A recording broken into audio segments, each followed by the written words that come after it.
Anong mensahe ang kailangan marinig ng mga Sagittarius? Sa buong week na to, pwedeng nangyayari na itong magiging reading ko. Mangyayari pa lang, kung hindi man para sa inyo, itong magiging reading, di baka para sa someone na malapit sa inyo o sa someone na kakilala nyo mismo.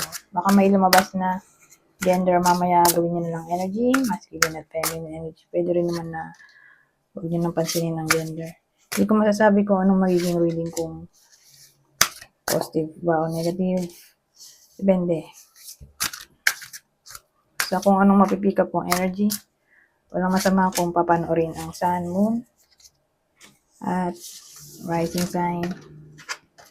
Kasi baka alin man sa mga yan ay mag-resonate na sa sitwasyon nyo.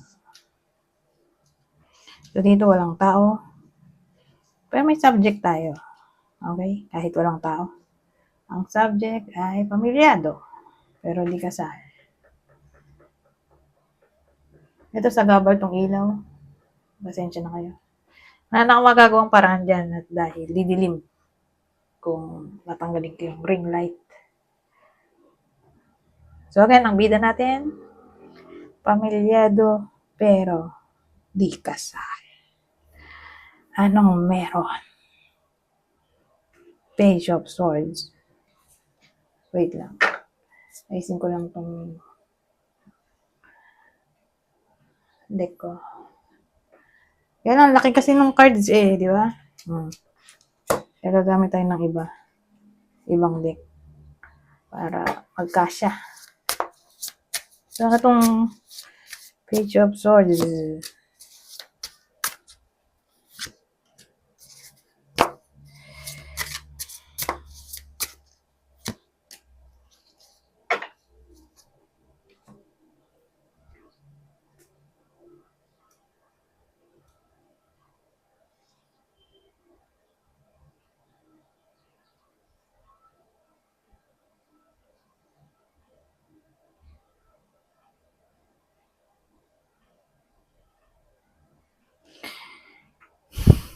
So, ang dating sa akin, may someone na bored.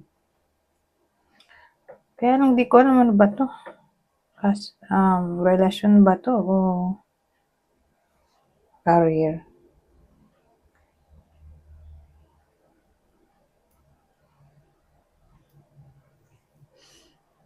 So again, walang pagbabago sa mahabang panahon. Bored na yung tao. Pero kahit ganon, na bored na yung tao sa reading na to, nagpapatuloy pa rin siya sa ganitong sitwasyon na stuck na siya. Ayun. Ang tanong,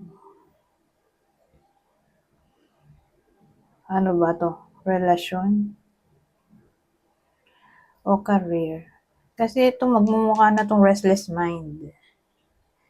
Yung Page of Swords natin. Lagi siya nag-iisip. O curious. Curious sa topic ng change at bored na yung tao. So, pamilyado yung bida. Maganda kung i-clarify natin. Saan ba siya bored? Parang na-stuck na siya. Ito kasi na-stuck na rin to. Stuck din to. Stagnation nga sabi doon. Sameness.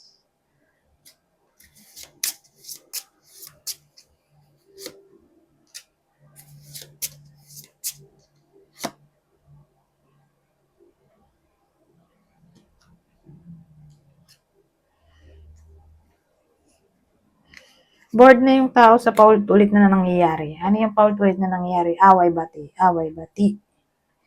Mukhang long distance relationship to. Doon sila nag-aaway sa text, chat, email. Pero again, more like long distance relationship. Nagbabangayan sila. Wala naman dito force. Yung physical abuse. Wala naman Kasi LDR sila dito.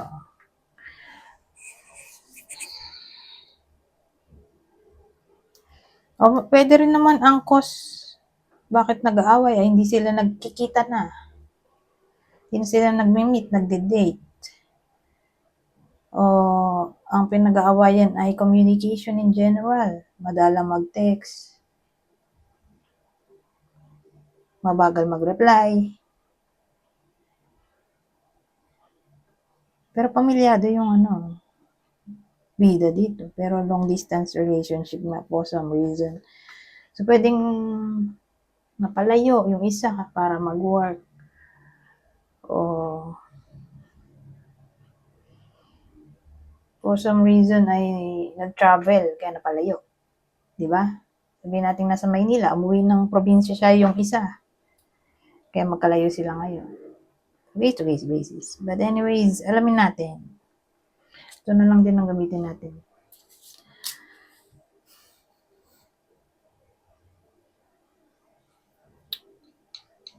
Ayun na pala, nasabi ko na ano yung reason. Diba? Ng away. Ito nga, hindi sila masyado nagkikita. O nag-date. Hindi sila gumagala. O pwedeng miscommunication dahil LDR sila.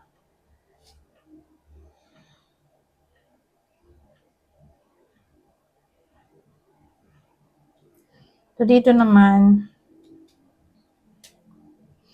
so sabi ko nga kanina, pwedeng ang mode of communication nila ay text, chat, email. Doon sila nag-aaway.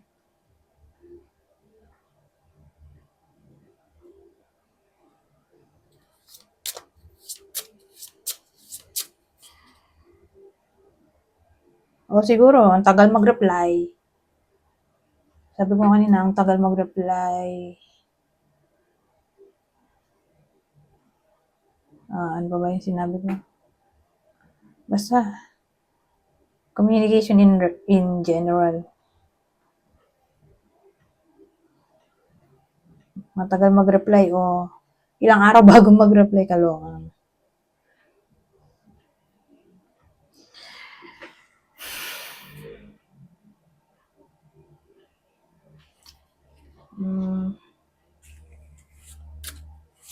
Future outcome na lang. Anong future outcome ng connection na to? Since mahaba pa yung oras.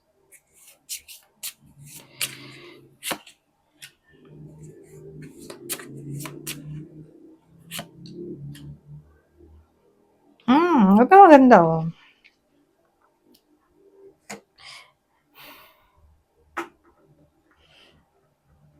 So, ang dating sa akin, hindi naman sila maghihiwalay eh. Although, buisit na yung isa o bored na. Ang dating sa akin, may someone na gagawa ng way. In a secret way.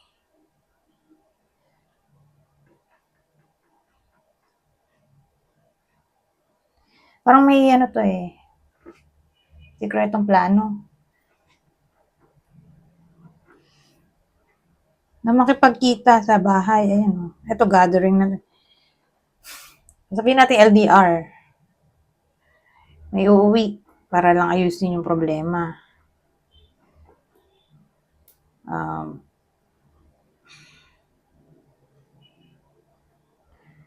Ano pa? Eh, kung di makakawi kasi OFW. Ewan ko anong misteryong plano niya.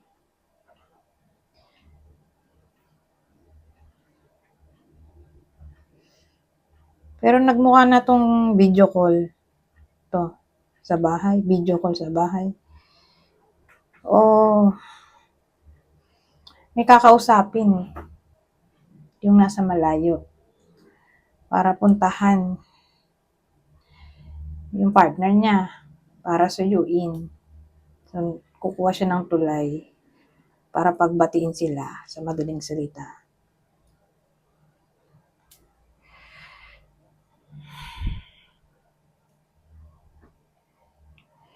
So, yan yung pwedeng case dito na future outcome. Alin man sa mga yan. Anyways, ito yung clue natin. So, punta muna tayo sa partner o person ng Sagittarius sa reading na to. Doon muna tayo sa partner o person. Kung di tumama sa inyo itong reading, edi mamaya. Doon tayo sa kakilala o idol. So, doon muna tayo sa una. Sa partner o person ng Sagittarius. Capricorn, isa sa air sign, Gemini, Libra, Aquarius, o Virgo. So again, kung di tumama sa inyo itong reading, di baka tumama sa kakilala nyo. O idol, ito nahulog na to. Taurus, Virgo, Pisces.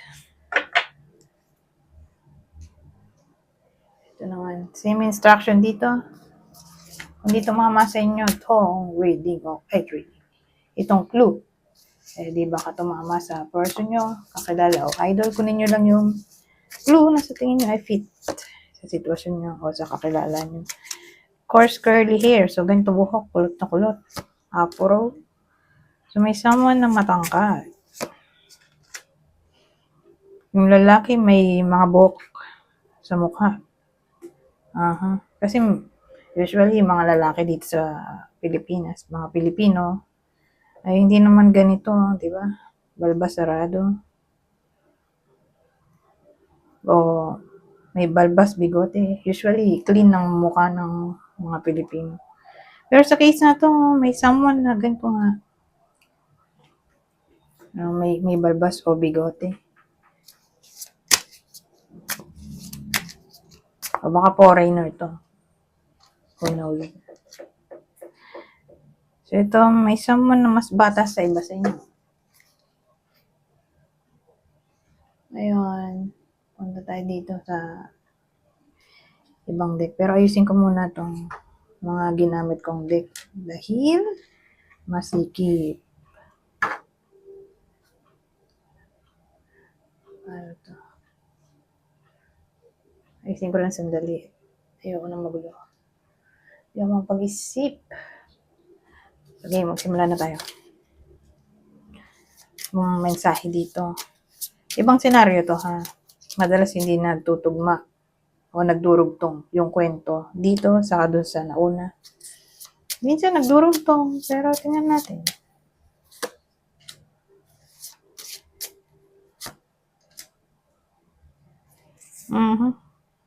Ano to? Nasa na ulo. Nangyayano tayo eh.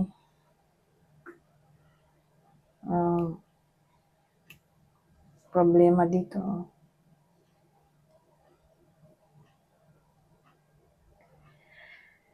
Pero case to case basis, pero tingnan natin anong mabubuo ko dito. Ang naisip ko kasi paano siya naging problem. May alaala sa nakaraan na babagabag sa isip ng iba sa inyo o mamimiss nyo for some reason na para bang mas maganda pa yung nangyari sa nakaraan kaysa sa present na magko-compare kayo, magdudwell on the past in short. O may something from the past na magre-resurface sa present. Like problem na nangyari sa past, uulit na naman sa present.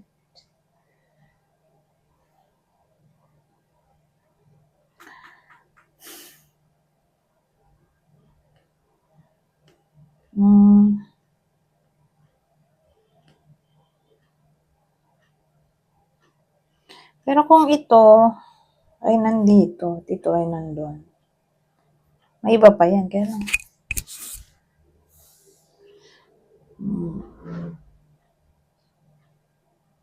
Kasi yung mga sinabi ko kanina, mag-i-end yun. Kung nagbaliktad sila. So, probably mangyayari pa lang itong mga pinagsasabi ko.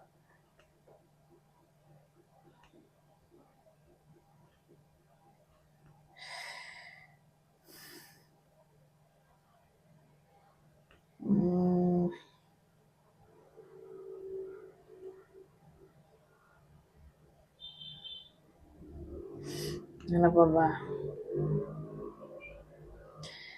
Misunderstanding, miscommunication, magkaiba ng beliefs, faith.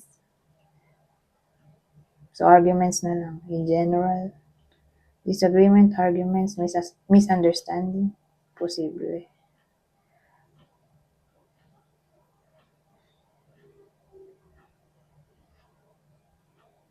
Anyways, punta tayo dito sa susunod.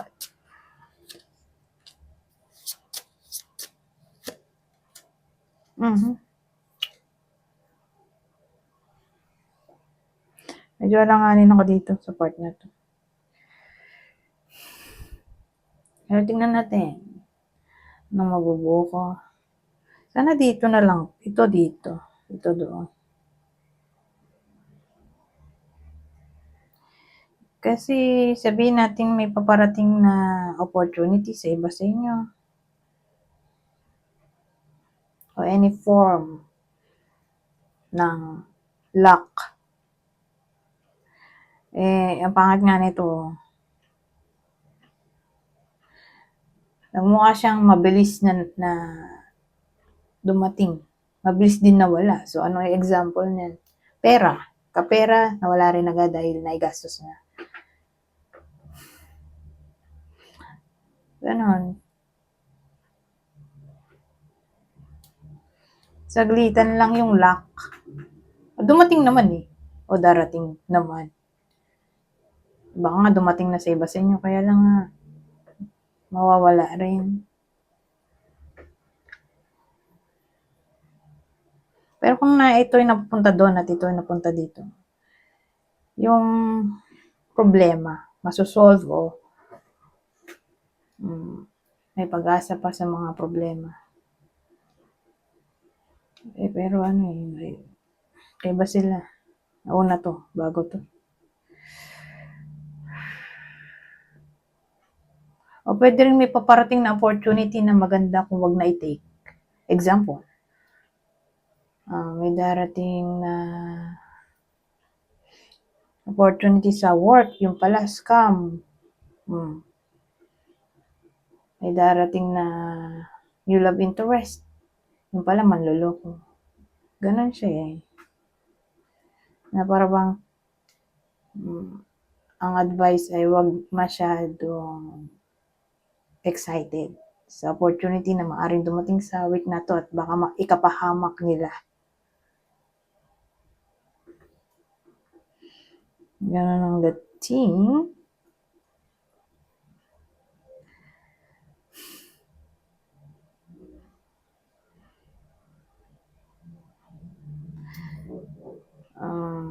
O siguro umaasa yung iba sa inyo for some reason.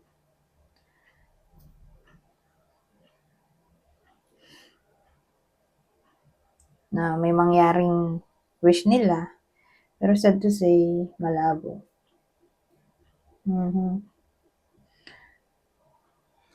Malabong mangyari. Dahil bangat nga yung combination. Ito na ang last spread. Baka dito, maganda na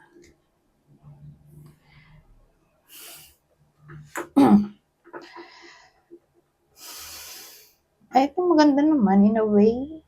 Kasi in a way na magkakaroon ng recovery. Kasi may sakit. Nagpahinga siya. Kaya naka-recover.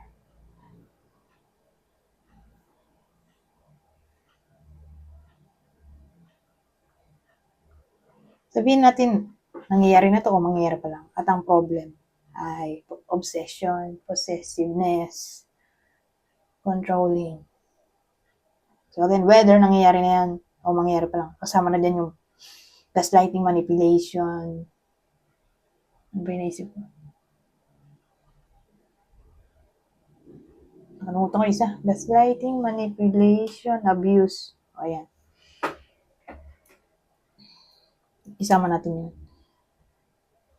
So, kung may ganong problema o magkakaroon pa lang ng problema sa mga sinabi kong yun, don't worry. Maayos din naman agad eh. Okay? Lalo na kung nangyayari na to.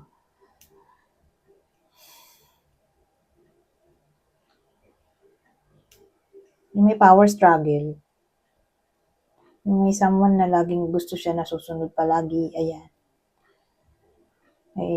Pagbabago. Okay? Doon siya maganda.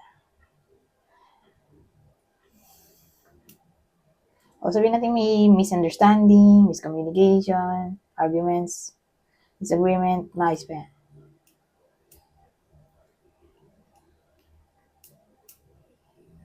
Ano kayang possible problem dito?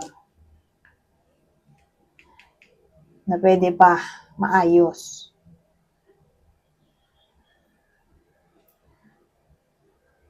So, i-clarify natin to.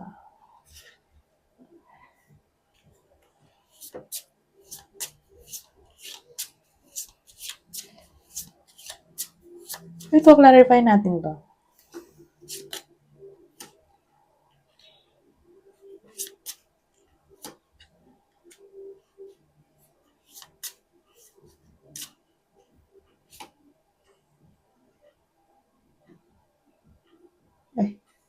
Oh.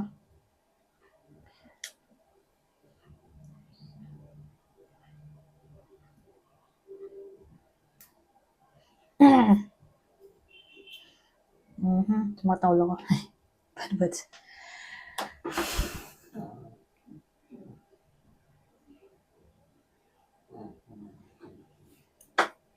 Kasi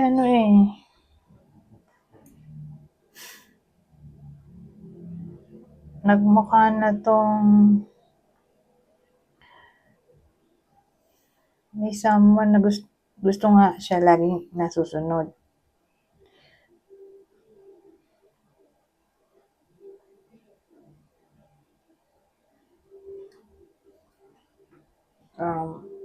Siya lagi gustong magpaplano o magsosolusyon.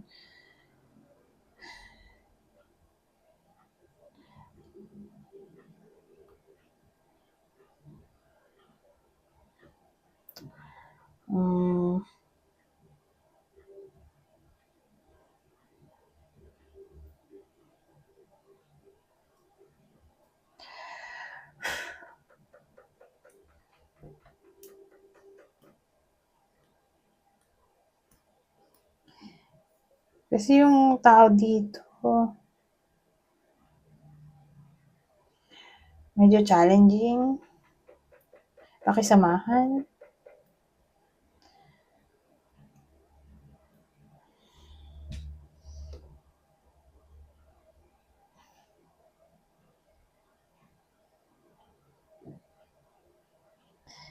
Ang tingin ko dito, mental problem yung tao.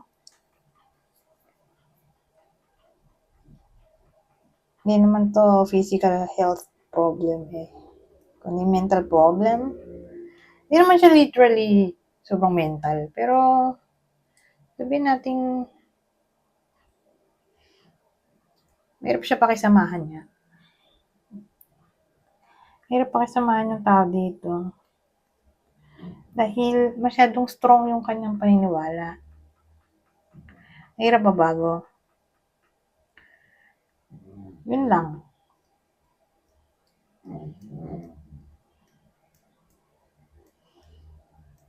So, overall, dahil kinlarify natin, doon tayo nag-lead sa story o scenario na may someone na strong ang opinion o paniniwala, mahirap mabago. Pag nagdesisyon siya, yun na yun.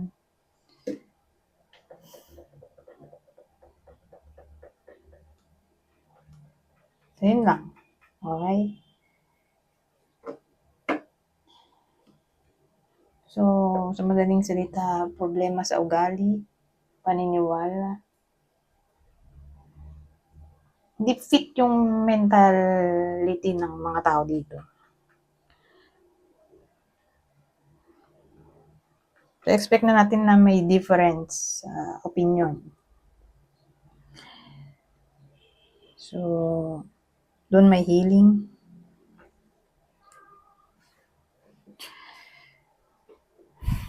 Anyways,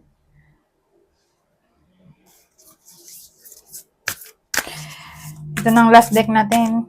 Kukuha ko dito ng 3 card. Kunin nyo lang yung info na sa tingin na i-fit sa inyo. Sa sitwasyon nyo. General advice na to for the whole week. So again, ulitin ko, basahin ko na lang para mabilis. When I lean toward love, I am led. Thank you, universe, for helping me see beyond the limits of fear. Thank you for expanding my perceptions so that I can see what is of the highest good. At ang huli, the universe has my back. Anyways, hanggang dito na lang. Goodbye. For now.